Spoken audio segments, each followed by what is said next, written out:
All right. Well, good afternoon. Let's go ahead and get ourselves started for today. This is the weekly Zoom meeting for Political Science 1, class number 30585. My name is Paul Savoy, and it is Thursday, the 21st day of May.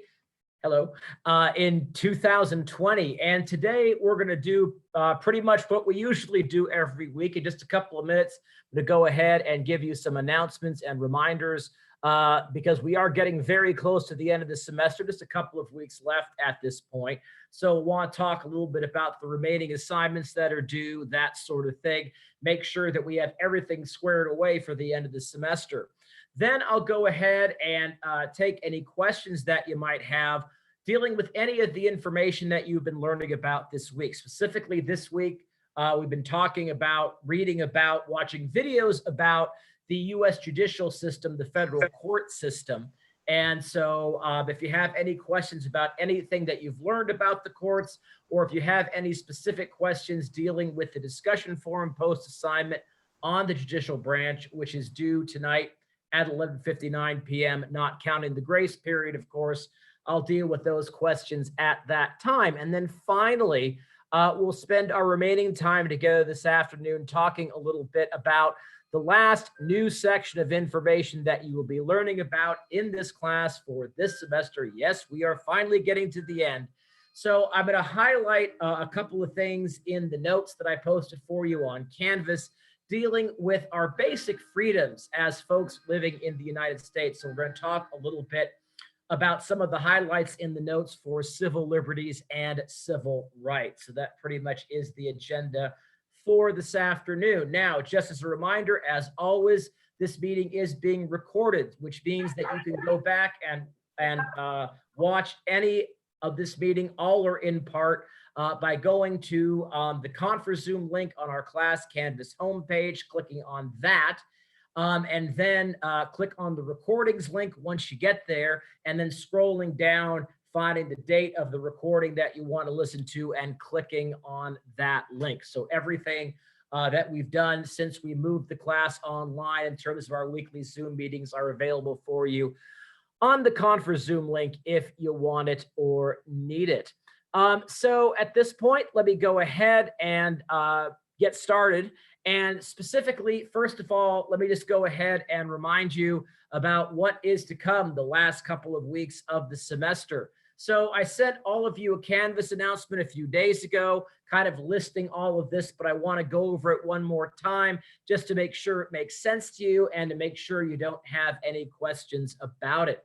So as of right now, we have basically 3 assignments left for this class. The first one, the most immediate one that is due, is the discussion forum post on the judicial branch, which I'll talk a little bit more about in a few minutes.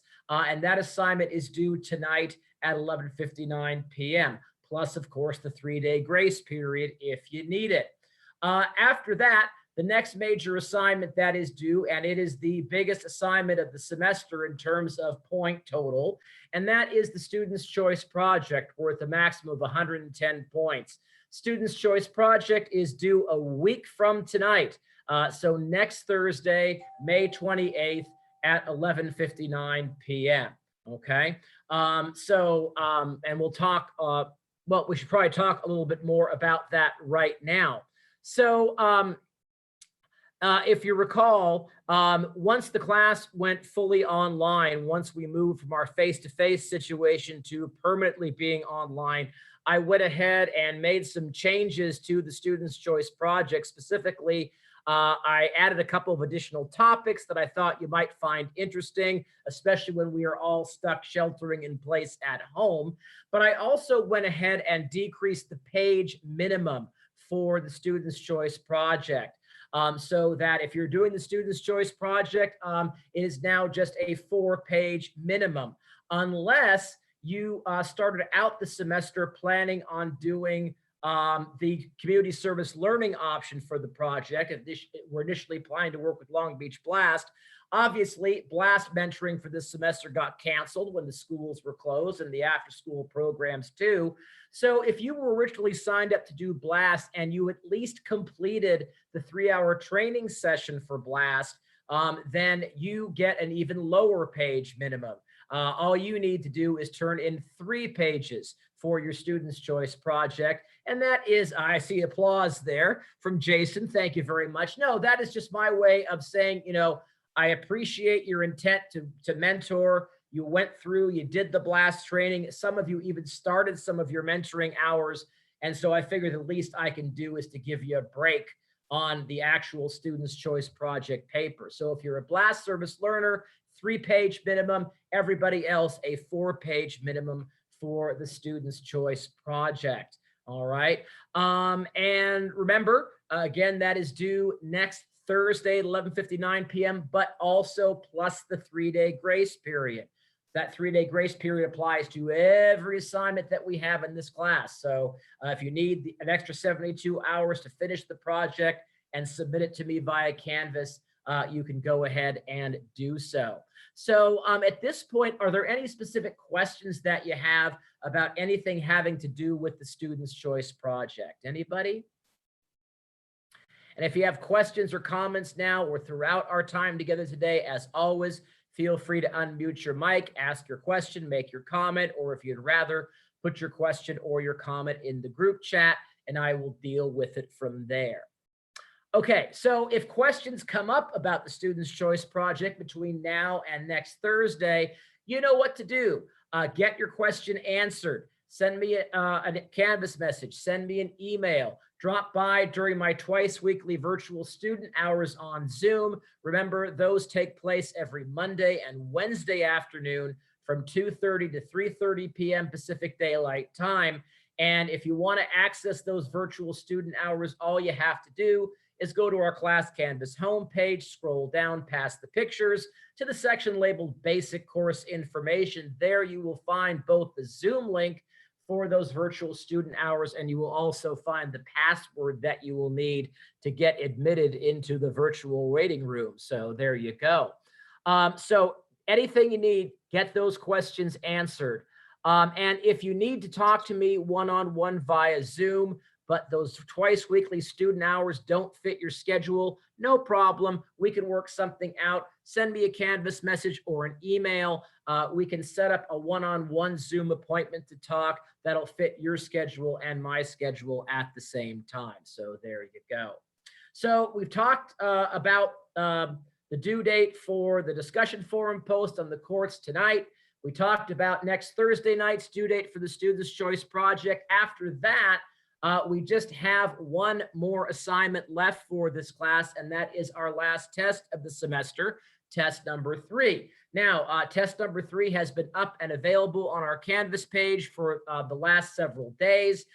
You can access it by clicking on the Assignments tab in the main menu on Canvas, and then scrolling down, clicking on test number 3. Now, when you get there, test number 3 is exactly the same format as test number 2 that you took a few weeks ago. Same 2-part format, 60 points worth of short answers in part 1, 40 points worth of mini essay in part 2, and a completely open book and open note, just like test number 2. So feel free to use any and all resources that you have available when you are writing your test. So use any of our class notes from Canvas, use any of the crash course videos, use any of the stuff from the assigned readings. All of it is available to you when you are actually writing your test.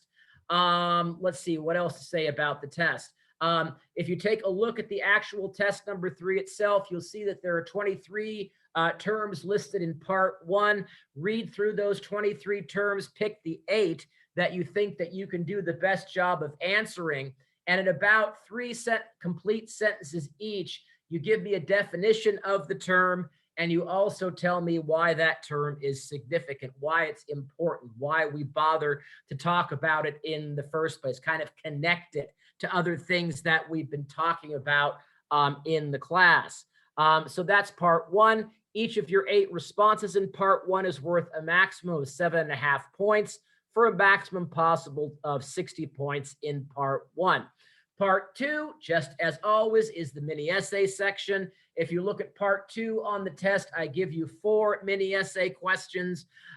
Pick the one, again, that you think you could do the best job of answering and respond to that question in about 5 paragraphs. So remember, you are only answering 1 out of the 4 questions. I had a student in one of my classes with back in test number 2, instead of giving me a 5-paragraph response to one of the questions, they gave me a 1-paragraph response for all of the questions. Please don't do that, right? Pick your favorite question in part 2, give me a 5-paragraph response, and that response is worth the remaining 40 points possible for test number 2. If you have questions specifically dealing with test number 2, certainly you can send me a Canvas message, send me an email, stop by during virtual student hours, set up a one-on-one Zoom appointment.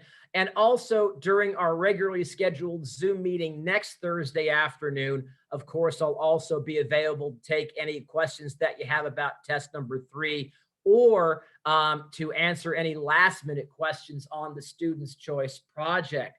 So those are the 3 assignments that we have left. But let me say one more thing about the test, because this is important.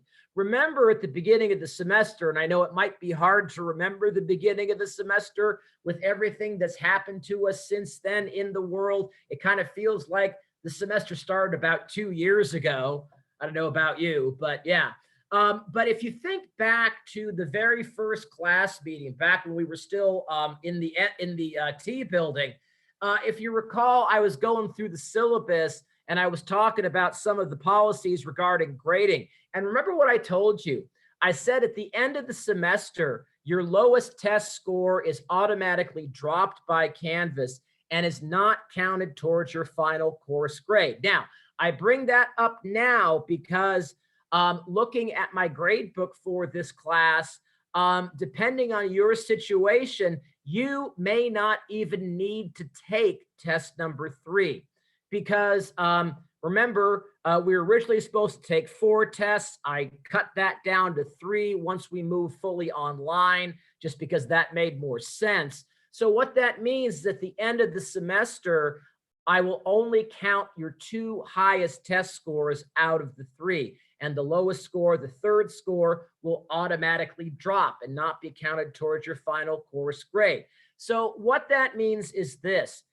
Specifically, if you have taken the first 2 tests of the semester, both test number 1 that we took face-to-face back in the T building and test number 2 that we took online a few weeks ago, if you've taken the first 2 tests in this class and you are satisfied with your first 2 test scores, then you can choose to simply not take test number 3, and I will drop that automatically as your low test score. So I noticed some folks, have scored in the mid to high 90s on both of the first 2 tests. Now, if that's you, I don't see any reason why you should take test number 3, because, if you've scored like a 96 and a 98 on the first 2 tests, those are great scores. You're probably not going to do better on test number 3.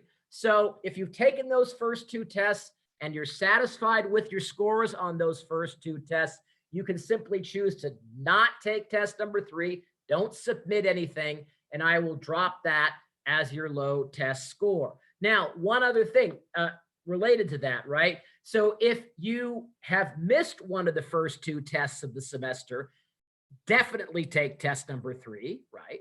Or if you've taken the first 2 tests and one of those scores is significantly lower than you would like it to be, then I would seriously consider taking test number 3 as well, all right? But the low test score drops at the end of the semester, no matter what, okay? Any questions about that? We're good? Okay, now, I should also mention there's one other category of assignments in our class where where Canvas automatically drops the low score at the end of the semester. So when we went online, if you recall, we had to change the assignments around, right? And so if you look at the assignment list in Canvas, what I've done is, we've done a number of these discussion forum post assignments, right? Since we've been online. I've combined those discussion forum posts in the same category with the one face-to-face group quiz that we took early in the semester. And that's all in one category. So at the end of the semester, your lowest score from your discussion forum posts and group quiz number 1 will also be dropped and will also not count towards your final course grade. So that way, if you miss group quiz number 1, but you've done all the discussion forum posts, don't worry about it. It'll drop. It will not negatively affect your grade. If you took group quiz number 1, but you missed one of the discussion forum posts along the way, but you did everything else, don't worry about it. It'll drop and it won't count towards your final course grade. Now, I noticed that some of you have not submitted, you've missed several of the discussion forum post assignments. That could have a negative effect on your final course grade because I can only drop 1 score, right? So if you're missing several discussion forum posts, it's not too late. You still have open access to all of them. So if you want to try and get caught up at the end of the semester and complete any of those missing discussion forum posts, you can go ahead and do so. Please do try and submit them to me, though, as soon as possible so I don't get flooded with them at the last minute when grades are due. It'll cause the remaining hair that I have to fall out. All right. So there you go. So any questions about that? Any questions about the grading system for the class? Any questions about any of the remaining assignments? Anything else before we move on and talk about some other stuff? So we're good. All right. Very good. Well, okay. So next thing we want to spend a few minutes talking about is to remind you, of course, that your discussion forum post assignment on the judicial branch is due tonight at 11:59 p.m. plus the 3-day grace period, of course. And specifically, that discussion forum post assignment, if you haven't had a chance to take a look at it yet, deals with a key concept that we talked in some detail about during our class Zoom meeting last Thursday afternoon. And that is the concept of judicial review. Now, if you weren't with us last Thursday and you hadn't had a chance to yet look at the recording from last Thursday, I went ahead and talked about a couple of very closely related elements dealing with the U.S. federal court system, the U.S. judicial branch. And one of those 2 highlights from the judiciary notes that I gave you last week was this concept of judicial review. And so since judicial review is the actual subject of tonight's discussion forum post, I figured I might want to take a few minutes right now and go over it one more time just to make sure it's clear for you. So if you remember last Thursday, I said that the framers, when they sat down to create our current U.S. Constitution back in 1787, really spent almost no time at all creating the structure and function and powers and process of the federal courts in Article 3 of the Constitution. Article 3 is barely there, right? It's really short and it's really vague. Now, last week in our Zoom discussion, and also if you go back and look at the judiciary notes that I gave you on Canvas, you'll know that there are a couple of reasons why the framers decided that they weren't going to bother sweating the details in Article 3, that they really weren't going to worry much about really specifically detailing what the courts could and could not do. And one of the reasons why is because the framers didn't believe that the courts would ever amount to much in terms of real power or authority or anything like that.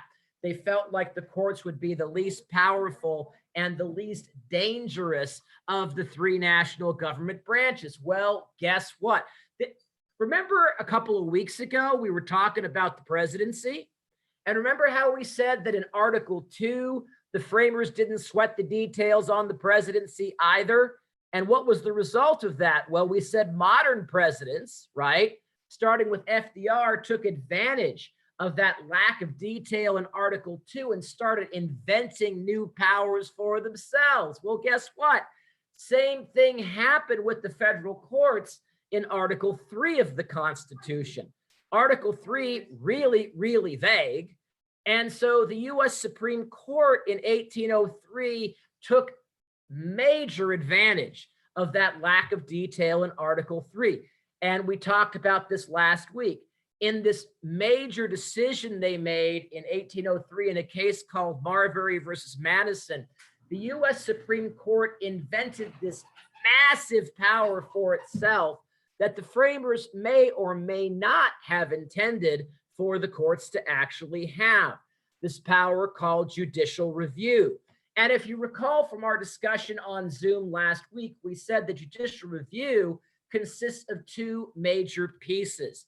The first piece is that under this Marbury versus Madison decision, under this invented power of judicial review, the federal courts, and in the end, the US Supreme Court, has the last word in interpreting the words of the Constitution. So in other words, it is up to the federal courts to tell us what the Constitution actually means in reality, in practice, in the United States from day to day. Now,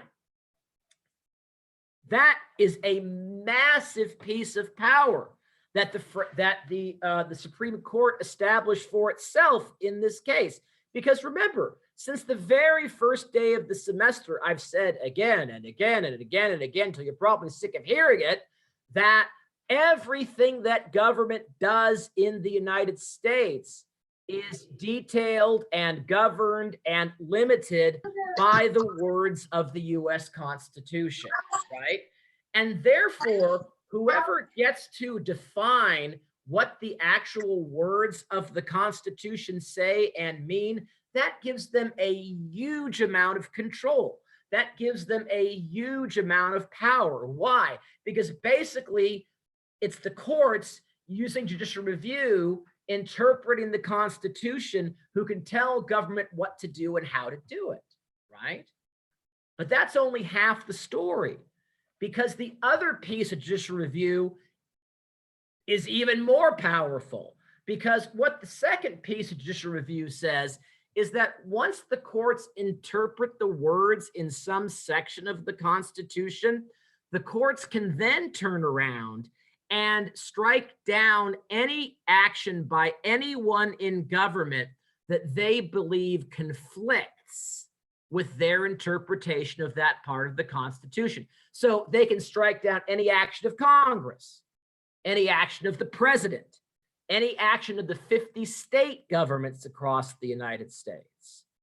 So if you think about it, that's an incredible 1-2 punch, that the courts get to interpret the words of the Constitution, and based on their interpretation, they can strike down any government action that they believe conflicts with what the Constitution says.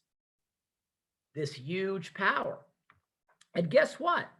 Constitutional historians and political scientists and others are still arguing and debating today as to whether or not the framers actually intended for the courts to have this power. But guess what? Doesn't matter, because the courts went ahead and invented that power in Marbury versus Madison in 1803, again, taking advantage of the lack of detail in the Constitution. So that is the power of judicial review. Any questions, comments, problems about that? Again, feel free to unmute your mic and ask, or if you'd rather, go ahead and put your question or comment in the group chat. So anything at all about judicial review at this time? All right, I got one thumbs up there. Thank you very much. Okay, not seeing or hearing any questions as my dog chimes in the background. He always has strong opinions about judicial review and the intent of the framers. Yeah, he does sometimes. Anyway, so what I want to do now is I want to shift attention to the very last set of new information that we're going to be learning about for this class for this semester. And I know what most of you are thinking, thank goodness we're nearly done, right? Yeah, I know. We're getting there. So here's the thing. Today and this week, you are going to be reading about in the class notes that I've given you on Canvas and the assigned readings. You're going to be learning about also in the crash course videos that I've given you a fair bit about our basic freedoms as folks living in the United States. And as you can see from the class notes that I've given you, our basic freedoms come in two varieties: civil liberties and civil rights.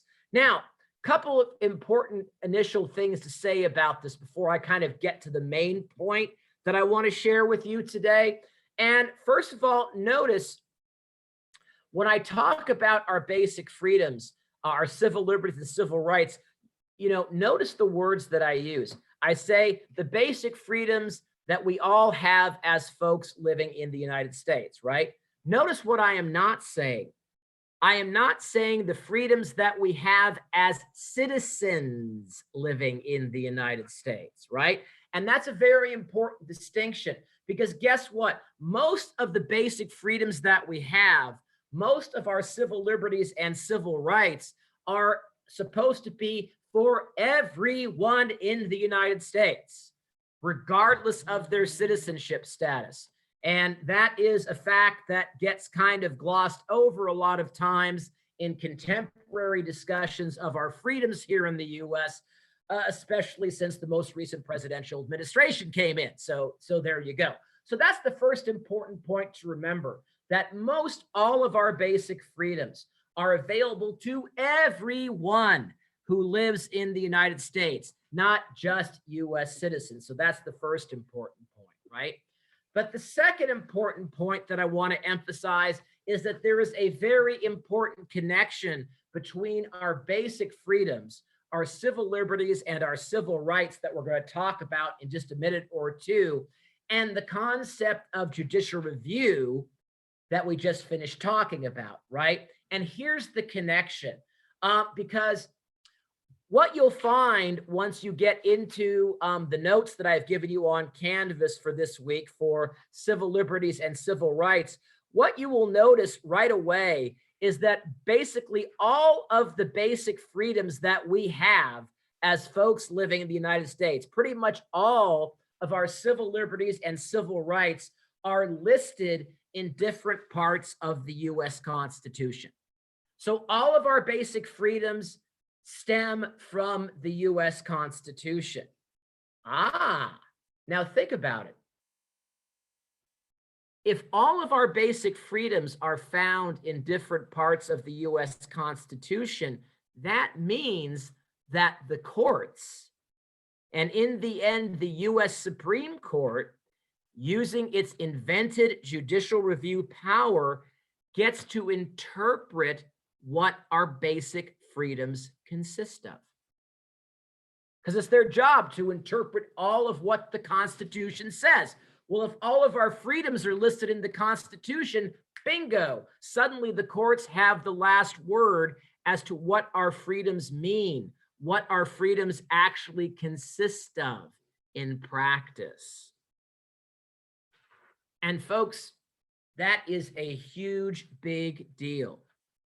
Because if you look back in the judiciary notes from this past week, and if you look at what I said at the very end of the judicial review section, I said that this judicial review power has given the courts the authority to transform our daily lives as folks living in the United States. And that's why.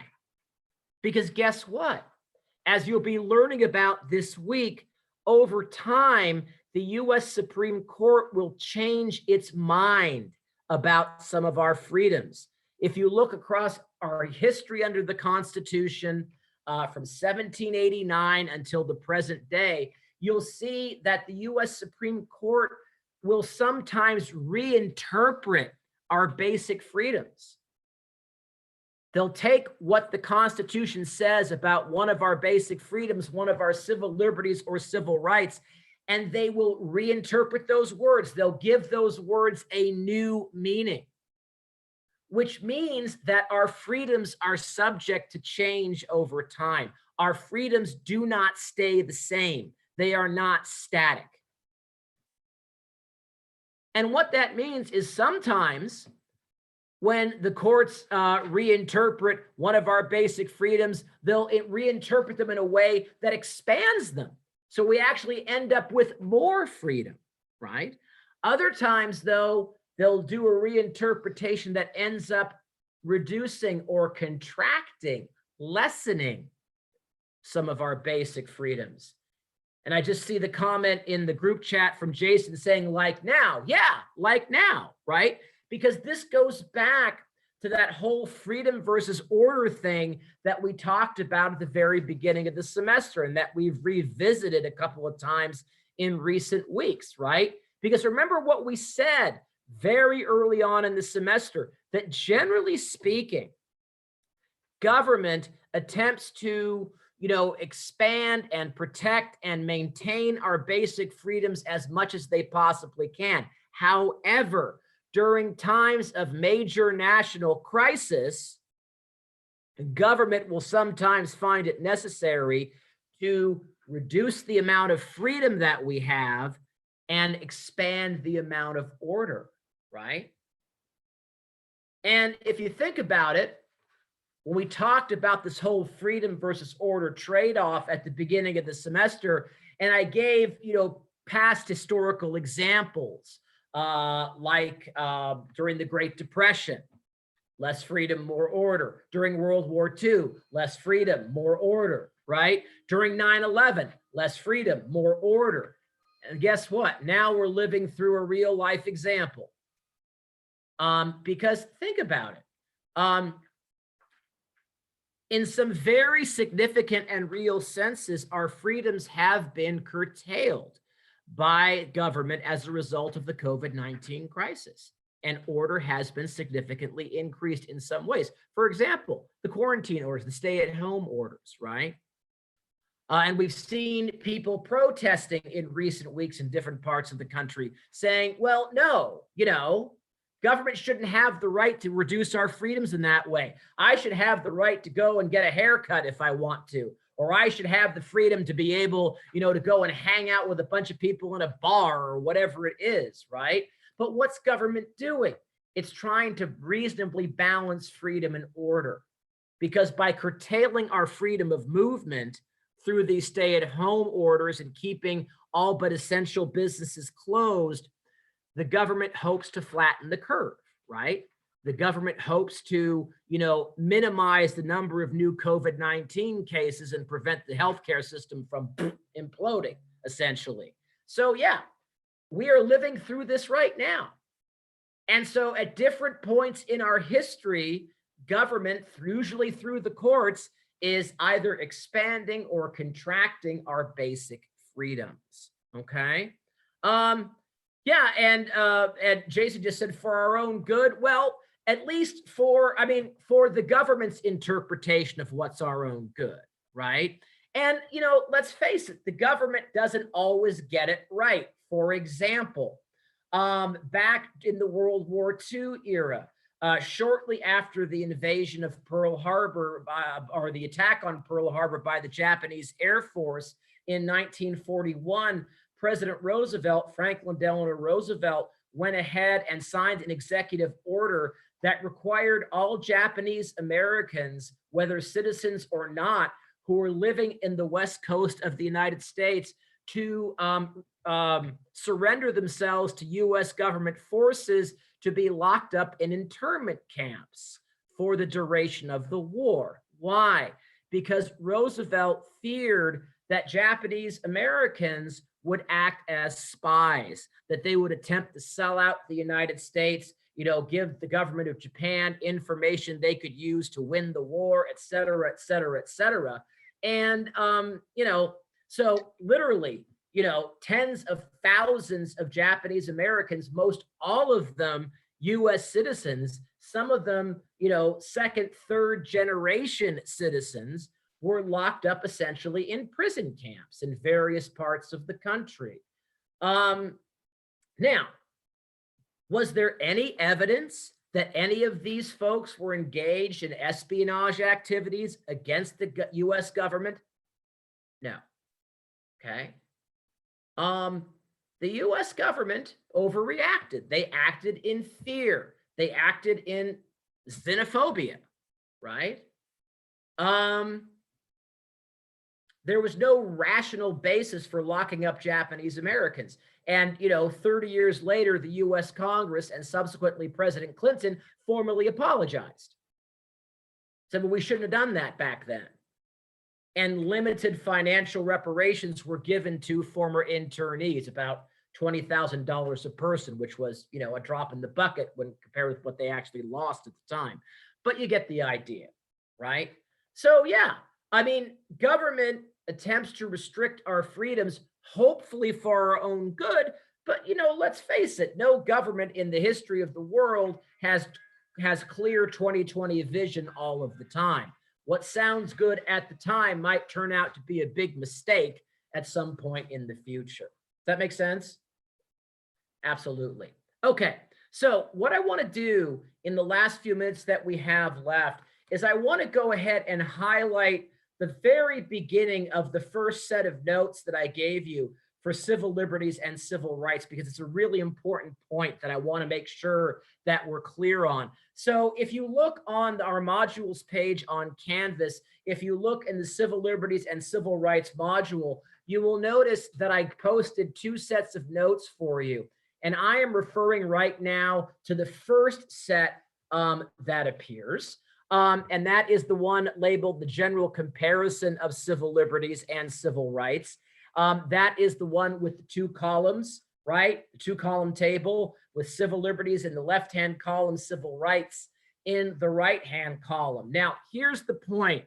This is a really important basic point for us.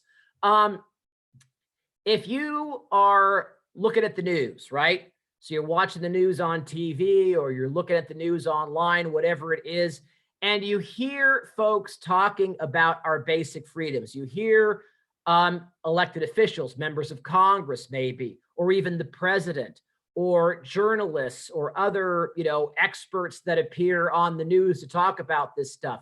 So often when you hear folks on the news talk about our basic freedoms, they make a fundamental mistake. Okay. What they do is they use the terms civil liberties and civil rights interchangeably. They make it seem like civil liberties and civil rights are the same thing. Well, guess what? They're not. Okay. Civil liberties and civil rights have a more complicated relationship than that.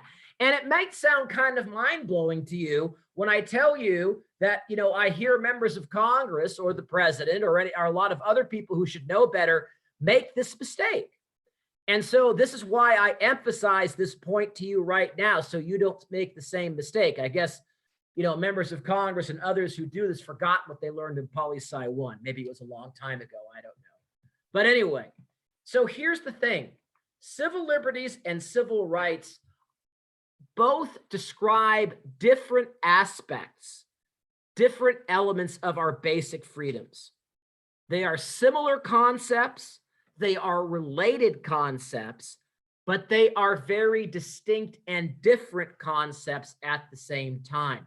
And that's why, if you look at the set of notes, I've got, this 2-column discussion, civil liberties on the left-hand column, civil rights in the right, so that we can kind of go back and forth and understand the relationship between the two.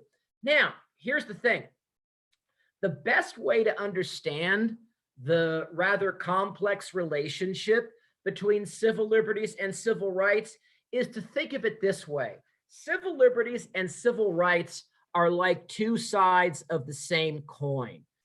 I have my prop here. I hold in my hand an ordinary US quarter, a 25-cent piece, right? Now, if you take a look, and let me put this up to the camera so you can see what's going on here. If you take a look at the front side of the quarter, it says United States of America, $quarter. It's got a lovely side view of one of the framers of the US Constitution on it, right? But if you turn it over, and if you look at the back side of the quarter, you see something totally different, right? Now, this quarter happens to be a commemorative state quarter for the state of Wisconsin. So it says Wisconsin on the back. There's the official state seal of Wisconsin on that sort of thing. Now, what's my point? Well, on this coin, there are different things, different words, different images stamped on each side of the coin. The coin is not identical on both sides, right? So you have different things on each side of the coin, but the two different sides of the coin are totally fused together. They are very closely connected with each other. You really can't separate the two sides of the coin, right? Even if I could whip out a laser cutter right now, chances are I couldn't cut the coin in half. I couldn't separate it by its two sides. I probably just end up melting the quarter and burning my fingers in the process, maybe cutting off my fingers in the process, depending on the intensity of the laser, right? So that's the comparison. The relationship between civil liberties and civil rights is like two sides of the same coin. Why? Because civil liberties and civil rights are very closely interconnected with each other. They're inseparable from each other, like the two sides of the coin. But yet, civil liberties and civil rights describe different aspects of our basic freedoms. They are not the same. Basically, civil liberties and civil rights describe our freedom from opposite perspectives. Okay? Now, is that making sense to us so far? Any questions about this idea that the relationship between civil liberties and civil rights is like the relationship between two sides of this quarter? Is that making sense to us so far? Questions about this? So far, so good? Okay, now, at the very top of the notes, right, I give you a couple of basic definitions for civil liberties and civil rights. The civil liberties definitions, again, in the left-hand column, the civil rights definitions on the right. Now, here's what I mean when I say that civil liberties and civil rights each describe our basic freedoms, but they describe them from opposite perspectives. Here's how it breaks down. When we talk about civil liberties, we're talking about things that government cannot do to us. Listen to that again. Civil liberties are things that government cannot do to us. In other words, when we talk about civil liberties, what we're saying is this, that all of us have certain basic freedoms that government is not supposed to be able to take away from us under most circumstances, right? So for example, for most people, one of our most cherished civil liberties is our right to free speech. Under most circumstances, as folks living in the US, we can say what we want, when we want, how we want, where we want, and to whom we want. And government cannot, under most circumstances, restrict our ability to do that, right?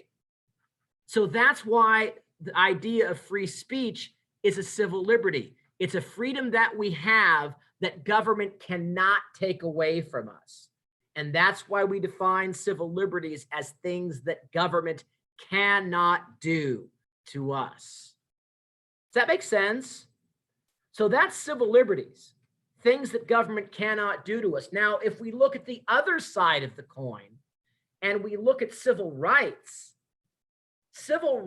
also deals with our basic freedoms, but it deals with our basic freedoms from the exact opposite perspective that civil liberties did.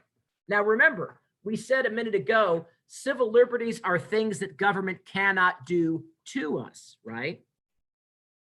Civil rights, on the other hand, are things that government must do for us. Listen to that again. Civil rights are things that government must do for us. In other words, With civil rights, we are saying, okay, there are certain basic freedoms that all of us have, and these freedoms are so important that it is up to government. It is government's responsibility to protect those freedoms. It is government's responsibility to make sure that nobody else in society takes those freedoms away.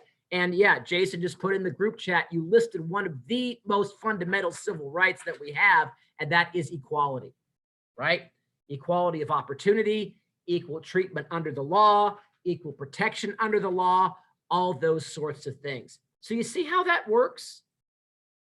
Civil liberties and civil rights each deal with our freedoms, but from opposite perspectives. Civil liberties focus on those things that government cannot do to us, whereas civil liberties focuses on those things that government must do for us. That makes sense. Questions about this, comments, reactions, problems, complaints, anything like that at this stage? Okay, so now, just because of this piece of information we just talked about, you are now automatically all smarter than most members of Congress. There you go. Don't say you don't get anything out of this class, right? So that's a really important distinction, and understanding that distinction will help you understand everything else that we have to say about civil liberties and civil rights in the class notes, in the assigned reading, and in the crash course videos, okay? So we are out of time. So let me just remind you, 3 assignments left for this class, right? Last discussion forum post due tonight. That's the one on the judiciary, due tonight at 11:59 p.m. plus the 3-day grace period. Students' Choice Project due next Thursday night, May 28th at 11:59 p.m. plus the grace period. And finally, test number 3 due Tuesday, June 2nd at 11:59 p.m.